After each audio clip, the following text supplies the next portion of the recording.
വാസ്തുദോഷം സാറേ, എല്ലാവരും ഏറ്റവും കൂടുതൽ ആഗ്രഹിക്കുന്നതാണ് സന്തോഷപരമായി ജീവിച്ചു പോകുക എന്ന് പറയുന്നത്. അപ്പോൾ ഈ ഒരാളുടെ ജീവിതത്തിലെ ഏറ്റവും നല്ല ഇവൻസുകളിലൊന്നാണ് കല്യാണം, വീട് വയ്ക്കൽ. അപ്പോൾ വളരെ കഷ്ടപ്പെട്ട് ലോണൊക്കെ എടുത്ത് വീടൊക്കെ വെച്ച് വരുമ്പോൾ വാസ്തുദോഷങ്ങൾ എന്ന് പറഞ്ഞ ഒരു സെഗ്മെൻ്റ് അവിടെ ഡെഫിനറ്റ്ലി ഉണ്ട്. അതിൻ്റെ പുറമെ ഒരുപാട് പേര് പല പല സംഭവങ്ങൾ പേടിപ്പെടുത്തും. വാസ്തുദോഷമാണോ, അത് കിണർ എവിടെയാണോ, ഇതിവിടെയാണോ, അതൊക്കെ മാറ്റണം എന്നൊക്കെ പറഞ്ഞ് പല പ്രശ്നങ്ങളുണ്ട്.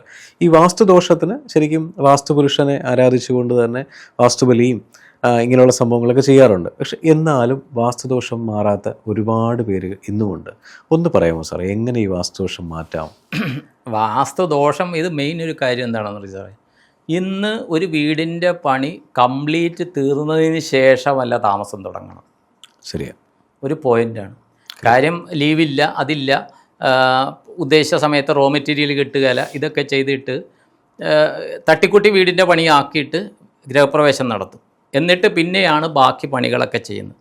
എന്തിന് വാസ്തുഹോമം നടത്തും?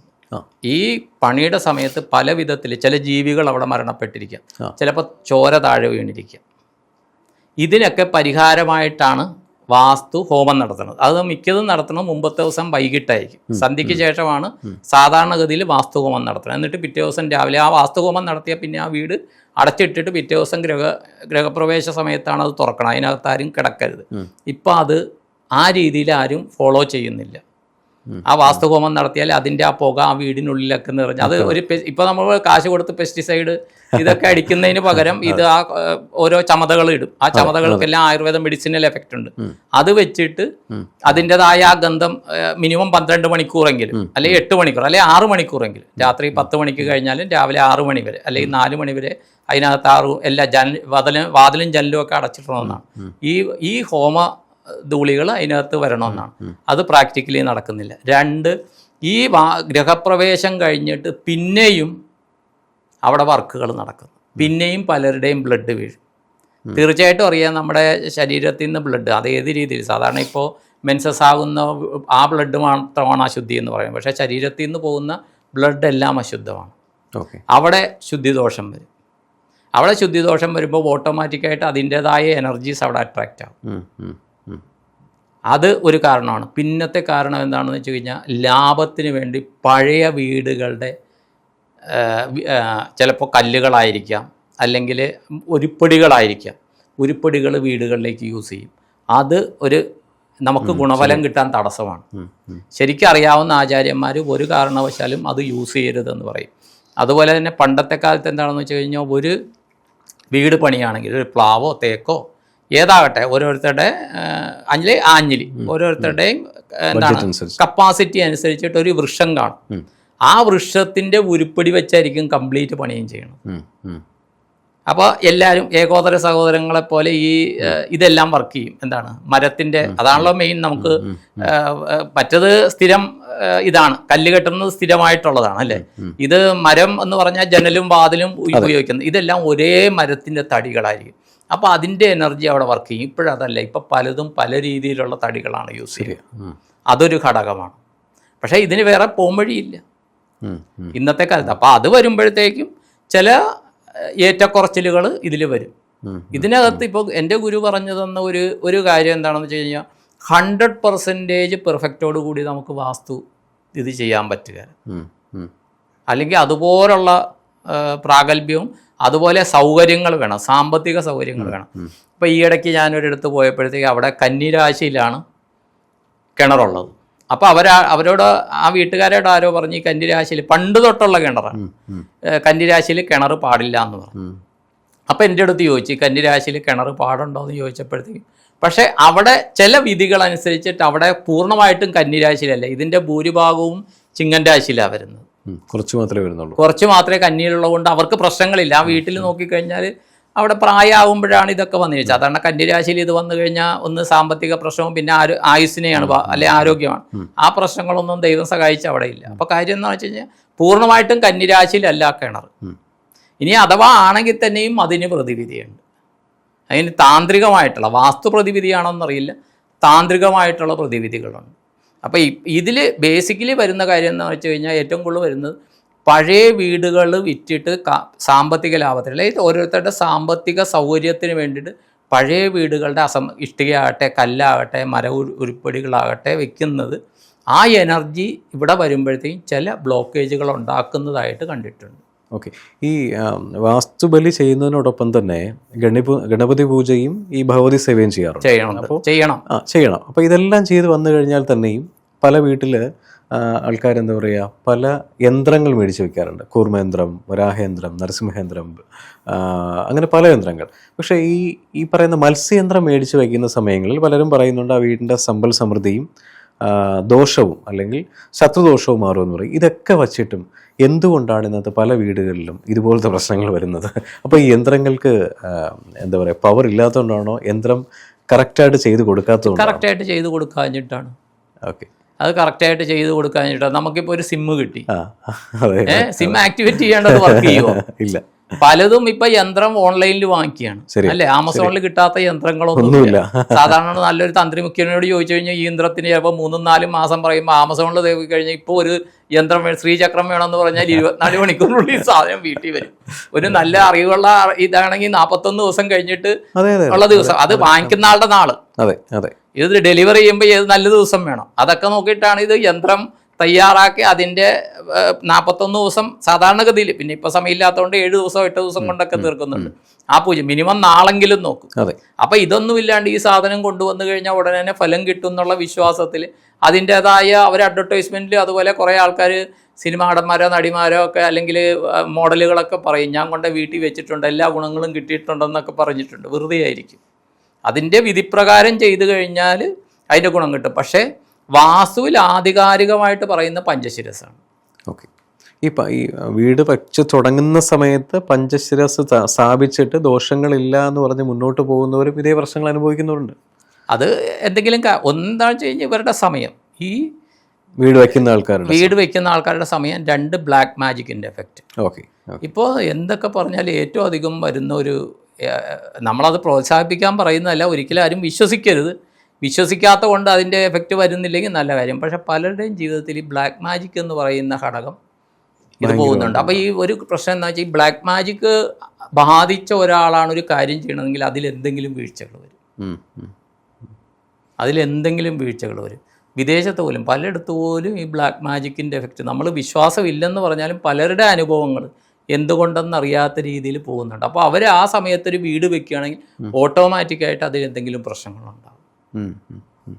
ഈ നമ്മുടെ ഈ ബ്ലാക്ക് മാജിക്കിൻ്റെ കേസ് പറഞ്ഞപ്പോൾ സാധാരണ രീതിയിൽ അത്യാവശ്യം നല്ല രീതിയിൽ വീടൊക്കെ വെച്ച് അടുത്ത തലങ്ങളിലേക്ക് പോകുന്നവർക്ക് ഇങ്ങനെ പല ബ്ലാക്ക് മാജിക്കിൻ്റെ അറ്റംപ്റ്റ് വരുന്ന സമയത്ത് ഇത് സ്വാഭാവികമായിട്ടും പൂർണ്ണമായിട്ടും തകർന്നു പോയിട്ട് പിന്നെ പല ജ്യോതിഷൻ്റെ അടുത്തും വാസ്തു കൺസൾട്ടൻ്റെ അടുത്തുമാണ് വീടിൻ്റെ ദോഷം കൊണ്ടാണോ എന്നറിയാൻ വേണ്ടി വാസ്തു കൺസൾട്ടൻ്റെ അടുത്ത് പോകുമ്പോഴാണ് അവിടെ ചാർജ് വരുന്നത്. 2 ലക്ഷം 3 ലക്ഷം രൂപയുടെ ചാർജ് വരുന്നത്. അപ്പോൾ അദ്ദേഹത്തിന് അത് അഡ്ജസ്റ്റ് ചെയ്യാൻ പറ്റില്ല. ആ സമയത്താണ് ഫെങ് ഷൂയിയുടെ ഒരു വരവ്. നിങ്ങൾ ഈ ചാർത്തിൻ്റെ ആവശ്യമൊന്നുമില്ല, ഈ 5-6 പടങ്ങൾ മേടിച്ച് വെച്ച് കഴിഞ്ഞാൽ ദോഷം മാറും. ഇത് എവിടെയാണ് പ്രാക്ടിക്കൽ ലൈഫിൽ ഇംപ്ലിമെൻ്റ് ആവുന്നത്? കുതിരയുടെ ഫോട്ടോ മേടിച്ച് വെച്ച് കഴിഞ്ഞാൽ വിജയം വരുമെന്ന് പറയുന്നുണ്ട്. ആയിരിക്കാം. സൂര്യൻ്റെ ഫോട്ടോ മേടിച്ച് തെക്ക് ദിശയിൽ വെച്ച് കഴിഞ്ഞാൽ നിങ്ങൾക്ക് പ്രശസ്തി വരുമെന്ന് പറയുന്നുണ്ട്. ആയിരിക്കാം. താമരയുടെ. അപ്പോൾ ഇങ്ങനെ ഈ പല പിക്ചേഴ്സ് വെച്ച് കഴിഞ്ഞാൽ എങ്ങനെ ഫെങ് ഷൂയി വളരെ പാരമ്പര്യമായി മുൻപ് മുതലേ എല്ലാവരും ഫോളോ ചെയ്യുന്നതാണ് ഈ പറയുന്ന ഏഷ്യൻ കൺട്രീസ്. പക്ഷേ ഇവിടെ വാസ്തുപരമായി പൂർണ്ണമായിട്ടും തകർന്നു നിൽക്കുന്ന ഒരാൾക്ക് ഈ ഫെങ് ഷൂയി എവിടെ ഉപയോഗം വരുന്നത്? അല്ല, അതിൻ്റെ രസം എന്താണെന്ന് അറിയാം. വിധിപ്രകാരം നവഗ്രഹ പൂജ നടത്തി വിധിപ്രകാരം നവഗ്രഹത്തിന് വേണ്ട കാര്യങ്ങൾ ഡെയിലി നടത്തുന്ന അമ്പലങ്ങൾ വരുമാനത്തിനായിട്ട് കഷ്ടപ്പെടുമ്പോൾ ചൈനയിൽ നിന്ന് വന്ന ഫെങ് ഷൂയി ഇവിടെ വർക്ക് ചെയ്യുന്നു എന്ന് പറയുന്നത് അതൊരു വെറുതെ ഒരു മാർക്കറ്റിംഗ് ആയിരുന്നു. ശരിക്ക് അതറിയുന്ന ആൾക്കാർ പറയുന്ന അവരുടെ അധിനിവേശത്തിൻ്റെ ആദ്യമായിരുന്നു ഇത്. ശരിയാണ്. ചൈനീസ് അധിനിവേശത്തിൻ്റെ. അത് കഴിഞ്ഞപ്പോൾ ചൈനയുടെ കുറേ ഉൽപ്പന്നങ്ങൾ, യൂസ് ആൻഡ് ത്രോ ഉൽപ്പന്നങ്ങൾ നമ്മളിലേക്ക് വന്നു തുടങ്ങി, അല്ലേ? ആദ്യം അതൊരു 30 വർഷങ്ങൾക്ക് മുമ്പ് എല്ലാ കടകളിലും ചിരിക്കുന്ന ബുദ്ധൻ, ഒരു കൊടവയറുമായിട്ട് ഒരു പൊട്ടത്തലയായിട്ട്, അതൊന്നുമല്ല ബുദ്ധൻ്റെ രൂപം. ബുദ്ധൻ്റെ ആഹാരവും എല്ലാം കുറച്ച് ഒരു എല്ലും തോലുവായ ഒരു വ്യക്തിത്വമായിരിക്കാം നമ്മൾ കേട്ട ബുദ്ധൻ. പക്ഷേ ലാഫിംഗ് ബുദ്ധ എന്നും പറഞ്ഞുകൊണ്ട് ഇത് കൊടുക്കാം. വളരെ സക്സസ് ആയെന്നുള്ളതാണ്. അത് സക്സസ് ആയെന്ന് പറഞ്ഞാൽ ഇതിൻ്റെ ഒപ്പം ഈ ലാഫിംഗ് ബുദ്ധയുടെ പുറകെ അവിടെ നിന്ന് ബാക്കി കുറേ സാധനങ്ങൾ ഇങ്ങോട്ട് വരാൻ തുടങ്ങി. നമ്മുടെ മാർക്കറ്റുകൾ ഏറ്റവും കൂടുതൽ ഇങ്ങോട്ട് സ്വാധീനിക്കാൻ തുടങ്ങി. വിശ്വാസത്തിന് മുതലെടുത്തു. പക്ഷേ അവരുടെ ഭൂമിശാസ്ത്രപരമായിട്ട് അവർക്ക് യൂസ് ആകുന്ന കാര്യങ്ങൾ, അവർക്ക് പ്രയോജനപ്പെടുന്ന കാര്യങ്ങൾ ഒരു കാരണവശാലും നമ്മുടെ ഭൂമിശാസ്ത്രപരമായിട്ട് നമുക്ക് പ്രയോജനപ്പെടുകയല്ല. അതൊക്കെ നിശാന്ത് തോപ്പിൽ സാറൊക്കെ വളരെ മനോഹരമായിട്ട് വിവരിക്കുന്നുണ്ട്. അതെ അതെ അതെ ആ വാസ്തുവിനെ കുറിച്ച് ആധികാരികമായിട്ട് പറയാൻ പറ്റുന്ന ആൾക്കാർ. അവിടത്തെ കാലാവസ്ഥയല്ല നമ്മുടേത്, അവിടത്തെ എന്താണ് ഭൂമിയുടെ ഇതല്ല നമ്മുടേത്. ഇപ്പൊ ചൈനയിലെന്ന് പറഞ്ഞാൽ പറയുന്നത് മനുഷ്യവാസയോഗ്യമല്ലാത്ത ഭൂമിയാണ് കൂടുതലെന്നാണ് പറയുന്നത്. ഭാരതത്തെ സംബന്ധിച്ചിടത്തോളം എല്ലാ ഭൂമിയിലും മനുഷ്യവാസം സാധ്യമാണ്. കാര്യം വെള്ളത്തിന്റെ സൗകര്യം എല്ലാ ഭൂമിയിലും ഉണ്ട്. ഒറ്റ കാര്യം എന്ന് വെച്ചാൽ മനുഷ്യന്റെ ആക്രാന്തവും അല്ലെങ്കിൽ കാർമ്മികവുമായിട്ടുള്ളത് കൊണ്ടാണ് പ്രശ്നം. ഇവിടെ ഒന്നുകിൽ വനമായിരിക്കും, അല്ലെങ്കിൽ ജലാശയമായിരിക്കും, അല്ലെങ്കിൽ താമസയോഗ്യമായ ഭൂമിയായിരിക്കും ഭാരതത്തിൽ എമ്പാടുമുള്ളത്. അവിടെ കൊണ്ടുവന്നിട്ട് ഈ ധനം കിട്ടാനായിട്ട് കൃഷി ചെയ്യാണ്ട് ഫെങ്ഷുയുടെ ലാഭിംഗ് ബുദ്ധനെ കൊണ്ടുവന്ന് വെച്ച് കഴിഞ്ഞാൽ കാശ് കിട്ടുമെന്ന് പറയണതിൽ എന്താ അർത്ഥം? ശരിയല്ലേ? അതേസമയം കൃഷി ചെയ്ത് കഴിഞ്ഞാൽ ഒന്നുമില്ല, ഏറ്റവും കുറച്ച് വെള്ളം ആവശ്യമുള്ളതാണ് കശുമാവ്. ഈ കശുമാവ് വെച്ചിട്ട് വർഷം ഒരു 10-15 കിലോ കശുവണ്ടി കിട്ടിയാലും ഒരുമാതിരി വരുമാനം കിട്ടും. അപ്പോൾ അതൊന്നും ശ്രമിക്കാണ്ട് പെട്ടെന്ന് കാശുണ്ടാക്കാം. ഉദ്ദേശിച്ചതാണ്. കുറച്ച് പേരുണ്ടാക്കി, ഇതൊക്കെ കൊണ്ടുവന്ന ആൾക്കാർ ആ കാശുണ്ടാക്കി. ചൈനീസ് സാധനങ്ങൾ കുറഞ്ഞ വിലയ്ക്ക് കൊണ്ടുവന്ന് വിറ്റ് അവർ ഇതായി. പക്ഷേ ലാഫിംഗ് ബുദ്ധയൊന്നും വെച്ചാൽ വലിയ പ്രയോജനമൊന്നും ചെയ്യല. തേങ്ങ വെച്ച് എനർജി നോക്കിയിട്ടുണ്ട്, അതിലൊന്നും എനർജി വർക്ക് ചെയ്യല. ലാഫിംഗ് ബുദ്ധയിലൊന്നും വർക്ക് ചെയ്യല. ശരിക്കും അവരുടെ ഒരു അധിനിവേശമായിരുന്നു, ചൈനയുടെ അധിനിവേശമായിരുന്നത്. ഒരുപാട് പേര് അത്യാവശ്യം റിച്ചാർഡ് നിൽക്കുന്ന പല ആൾക്കാരുടെയും വീട്ടിൽ നമ്മൾ പോകുമ്പോൾ ഈ ഓരോന്ന് ഫെങ്ഷുയുടെ പല ഐറ്റംസ് കാണാൻ പറ്റും. ബെല്ല്, ഹാങ്ങിങ് ബെൽസ്, സാധാരണ ബെല്ല് നല്ലത്. ബെല്ല് ഇപ്പൊ നമ്മള് പണ്ടത്തെ നമ്മുടെ വീടുകൾ നോക്കി കഴിഞ്ഞാൽ വാതിലിൽ ഇങ്ങനെ ഓരോന്ന് അത് പണ്ടുണ്ടായിരുന്നു. അതുപോലെ ആ പൂട്ട്, ആ രീതിയിലുള്ള പൂട്ടൊക്കെ ഉണ്ടായിരുന്നു. കാര്യം സൗണ്ട് കുറെ എനർജി ഉണ്ടാക്കുന്ന പണ്ടേ ഉണ്ടായിരുന്നു. നമ്മുടെ അമ്പലങ്ങളിൽ നട തുറക്കുമ്പോൾ മണിയടിച്ചിട്ടാണ് തുറക്കണത്. നേദ്യത്തിന് വെക്കുമ്പോൾ മണിയടിക്കും, അത് കഴിഞ്ഞ് അടച്ചിട്ട് പിന്നെയും മണി. അപ്പോൾ മണിയിൽ ആ ഒരു എന്താണ്, എന്തോ ഒരു എനർജി ഉണ്ട്, എന്തോ ഒരു സാന്നിധ്യം അവിടെ വർക്ക് ചെയ്യുന്നുണ്ടെന്നത് കണ്ട് ഭാരത പാരമ്പര്യമാണ് എല്ലാ ക്ഷേത്രങ്ങളിലും മണി വെച്ചത്. മണി ഒരു അവകാശ ഘടകമാണ്. നമ്മുടെ എന്ത് പൂജയ്ക്കും മണി ഒരു ഘടകമാണ്. ശംഖ് ഊതേണ്ടത് ഘടകമാണ്. പക്ഷെ ഇതൊന്നും നമുക്ക് പറ്റിയൊരു കാര്യം എന്താണെന്ന് പറയുന്നത്, നമ്മുടെ ഭാരതീയ അത് കൈകാര്യം ചെയ്യുന്ന അവരുടെ തലത്തിൽ നിന്ന് മാത്രം സംസാരിക്കാൻ തുടങ്ങി. പുതിയ ഒരു തലമുറയ്ക്ക് ഇതെങ്ങനെ മനസ്സിലാക്കി കൊടുക്കാമെന്ന് അവർ ശ്രമിച്ചില്ല. എനിക്ക് തോന്നുന്നതാണ്. അവിടെയാണ് ഈ അബാക് മീഡിയ പോലെയുള്ള ആൾക്കാർ, ഈ ആചാര്യന്മാരെ കൊണ്ടുവന്ന് പുതുതലമുറയ്ക്ക് ഇതെങ്ങനെ അവരെ സ്വീകാര്യമാക്കി മനസ്സിലാക്കി കൊടുക്കാമെന്നുള്ള രീതി പറയുകയും പലരും അത് ഏറ്റെടുക്കുകയും ചെയ്തു എന്നുള്ളത് നിസ്സാര ആ സ്പിരിച്വൽ ഹവേഴ്സിൽ വന്ന ജനക്കൂട്ടത്തിന്റെ തെളിവാണ്. അതെ അതെ അതെ അതെ അതെ അതെ എല്ലാവരും ആവശ്യക്കാരായിരുന്നു. എല്ലാവരും ആവശ്യക്കാരായി മാറി. ഒരു കാര്യം സത്യമാണ്, എന്തെങ്കിലും ഒരു സാധനം, ഒരു യന്ത്രമോ എന്തെങ്കിലും കൊണ്ടുവന്ന് വെച്ചു എന്ന് പറഞ്ഞുകൊണ്ട് ഒരു പുരോഗമനം വരികയില്ല. ഇനി അങ്ങനെ ഒരു പുരോഗമനം വന്നു എന്ന് ഏതെങ്കിലും ഉണ്ടെങ്കിൽ അതെന്തോ ഒരു ഭയങ്കര സംഭവമാണ്. അതെ അതെ, ഒന്നുകിൽ എന്തെങ്കിലും എനർജി ക്രിയേറ്റ് ചെയ്യുന്ന എന്തെങ്കിലും സംഭവമായിരിക്കാം. അല്ലാതെ ശരിക്കും പറഞ്ഞാൽ ഇങ്ങനത്തെ ദോഷം ഉണ്ടെങ്കിൽ പൂർണ്ണമായിട്ടും ആ ദോഷത്തിന് പരിഹാരം നല്ലൊരു കൺസൾട്ടന്റിനെ കണ്ട് പരിഹാരം ചെയ്യുന്നതാണ് ഏറ്റവും നല്ലത്. അല്ല, ഇതിൽ വേറെ എന്താണെന്ന് അറിയാം സാർ, ഇതിലെല്ലാം വർക്ക് ചെയ്യുന്നത് സങ്കല്പമാണ്. ഞാൻ നിസ്സാരം പറയാം. ഒരു കേരളത്തിലല്ല, കേരളത്തിന് വെളിയിലുള്ള ഒരു കുട്ടി കളിക്കാൻ പോകുമ്പോൾ കുറച്ച് നാളുകൾക്ക് മുമ്പ് 10ാം ക്ലാസ്സിലോ മറ്റായിരുന്നു, കളിക്കാൻ പോകുമ്പോൾ പരിക്ക് പറ്റി ട്രീറ്റ്മെൻറ്റ് ചെയ്തു. പക്ഷേ അവൻ 11ലേക്ക് ചേരുന്ന സമയത്ത് ഇവൻ കിടപ്പായി. ഇവന് അനങ്ങാൻ പറ്റാത്ത ഫിസിയോതെറാപ്പി ചെയ്യണം എന്നുള്ളൊരവസ്ഥയെ. അപ്പോൾ ഇവൻ ഭയങ്കര ഈശ്വരവിശ്വാസിയൊക്കെയാണ്. അപ്പോൾ ആ കുട്ടി പറയുന്നത്, ഞാൻ ഇത്രയും ദൈവിക ഇതായിട്ട് എന്തുകൊണ്ട് എനിക്കിങ്ങനെ സംഭവിച്ചു? അച്ഛനും അമ്മയും ഇത് ചെയ്തിട്ട് അവൻ ആ റീഹാബിലിറ്റേഷൻ സെൻറ്ററിൽ അവർ ഇത് ചെയ്യണം. അപ്പോൾ എൻ്റെ അടുത്ത് വന്നു. അവിടെ താമസിക്കുന്ന ഒരു പാർട്ടി ഇങ്ങനെ കോണ്ടാക്ട് ചെയ്തു. എനിക്ക് പരിചയമുള്ള ഒരു പാർട്ടി കോണ്ടാക്ട് ചെയ്തപ്പോൾ ഞാൻ പറഞ്ഞു, അപ്പോൾ ഇവർക്കൊരു സൊല്യൂഷൻ വേണമല്ലോ. അപ്പോൾ ഇവരുടെ അടുത്ത് പറഞ്ഞതെന്ന് വെച്ചാൽ 2 കളറുള്ള ചുവപ്പ്, കടും ചുവപ്പും വേറൊരു ചുവപ്പുമായിട്ടുള്ള പട്ട്, ആ വസ്ത്രം ഇവൻ്റെ തലയിണക്കിഴി വെക്കാൻ പറഞ്ഞു. അത് മാത്രം വെക്കാൻ പറഞ്ഞു. അത് സാധാരണ അവരുടെ അടുത്ത് പറഞ്ഞു, ഇന്ന ഇതാണ്, എവിടെന്നെങ്കിലും വാങ്ങിച്ചോ, കിട്ടിയില്ലെങ്കിൽ ഞാൻ എറണാകുളത്തുനിന്ന് വാങ്ങിച്ച് അയച്ചു തരാമെന്ന് പറഞ്ഞു. ഏതായാലും അത് വെച്ച് കഴിഞ്ഞ് ഇവരോടൊന്നും ചൊല്ലാനും ഇത് ചെയ്യാനും പറഞ്ഞില്ല. അവിടെ ഒരു സങ്കല്പം കൊടുക്കുകയായിരുന്നു. ആ വസ്ത്രം ഏത് ക്ഷേത്രത്തിലേക്കാണെന്നുള്ളൊരു സങ്കല്പം കൊടുത്തു. ഇവരുടെ ആ ഒരു ലൈഫുമായിട്ടൊരു ക്ഷേത്രത്തിന് കണക്ഷൻ എനിക്ക് ഫീൽ ചെയ്തു. അവർക്ക് പ്രത്യക്ഷത്തിൽ ഫീലില്ല. അവിടെ ചോറ്റാനിക്കര ക്ഷേത്രമായിരുന്നു. ഇപ്പോൾ എനിക്ക് ഓപ്പൺലി ആ ക്ഷേത്രത്തിൻ്റെ കാര്യം പറയാം. കീഴ്ക്കാവിലേക്കും മേൽക്കാവിലേക്കുമായിട്ടാണ് സങ്കല്പിച്ചത്. പക്ഷേ അവർ ഈ സ്ഥലത്തുകാരല്ല. അതിനുശേഷം പതുക്കെ ഇവൻ മൂവായി തുടങ്ങി. രണ്ടാഴ്ചയ്ക്കുള്ളിൽ അവരെഴുന്നേറ്റ് നടക്കാൻ തുടങ്ങി. നടന്ന് സ്കൂളിൽ പോയി. പിന്നെ 1 മാസത്തിനുള്ളിൽ സ്കൂളിൽ പോയി. അവിടെ നിന്ന് ഇതായിട്ട് സ്കൂളിൽ പോയി. അപ്പോൾ പല കാര്യങ്ങളുണ്ടല്ലോ. ഇപ്പോൾ ആ തുണി അവർ തന്നെ ഏതോ ടെക്സ്റ്റൈലിൽ നിന്ന് വാങ്ങിച്ചതാണ്. ഇതുവരെ ഞാനത് കണ്ടില്ല. ഇനി പിന്നെ അത് പോയി വാങ്ങിച്ചിട്ട് വേണം കൊണ്ടുവന്ന് കൊടുക്കാനായിട്ട്. അപ്പോൾ നമ്മൾ വിശ്വാസത്തിൽ ഒരു കാര്യം ചെയ്തു കഴിഞ്ഞാൽ അവിടെ ഫലം ഉണ്ടാകും. അപ്പോൾ ഈ ഫെങ്ഷുയോ മറ്റോ കാര്യങ്ങളൊന്നും ഉള്ളതല്ല. അപ്പോൾ ഈ വിശ്വാസത്തിൽ ആ തുണി വാങ്ങിച്ച് വെച്ചതിലല്ല, ഈ തുണി പിന്നെ അവിടുന്ന് എവിടെ എത്തിക്കുന്നു എന്നുള്ള എനർജി ആയിട്ട് നമ്മൾ കണക്ട് ചെയ്യുക. അപ്പം എൻ്റെ ഗുരു പറയുന്നതാണ്, എന്ത് കാര്യത്തിലും നമ്മളൊരു ഉപാസന ചെയ്യുമ്പോഴത്തേക്ക് ആ ഉപാസനാമൂർത്തി, ഇപ്പോൾ ചോറ്റാനിക്കര അമ്മയാണെങ്കിൽ ചോറ്റാനിക്കര അമ്മയെ നമ്മളെ രക്ഷിച്ചിരിക്കുന്നുള്ള പൂർണ്ണ വിശ്വാസത്തിൽ നമ്മൾ പ്രവർത്തിക്കാൻ തുടങ്ങിയാൽ ആദ്യമൊക്കെ ചെറിയ തടസ്സങ്ങൾ നേരിട്ടാലും ആത്യന്തികമായിട്ട് നമുക്ക് വിജയിക്കാൻ സാധിക്കും. അവിടെ വിശ്വാസമാണ്. പക്ഷേ അപ്പോഴും നമ്മളെ തടസ്സപ്പെടുത്താനായിട്ട് ഈ സാധാരണ നമ്മൾ ചില ഇതിലൊക്കെ പോകുമ്പോഴത്തേക്കും, ചില മാളിലൊക്കെ പോകുമ്പോൾ ഈ ഇരുട്ടിക്കൂടി കൊണ്ടുപോകണ എന്നാണ്ട് ഒരു ഇതുണ്ടല്ലോ, അതെ, ഇങ്ങനെ പല പേടിപ്പെടുത്തുന്ന രൂപങ്ങളൊക്കെ വന്ന് ലാസ്റ്റ് സന്തോഷിപ്പിക്കുന്ന ഒരു പരിപാടി. അതുപോലെ നമ്മുടെ ഈ ഓരോ കാർമ്മികങ്ങൾ നമുക്ക് ഓരോ സമയത്തും നമ്മുടെ മുന്നോട്ടുള്ള പോക്കിനെ പിന്നോട്ട് വലിക്കും.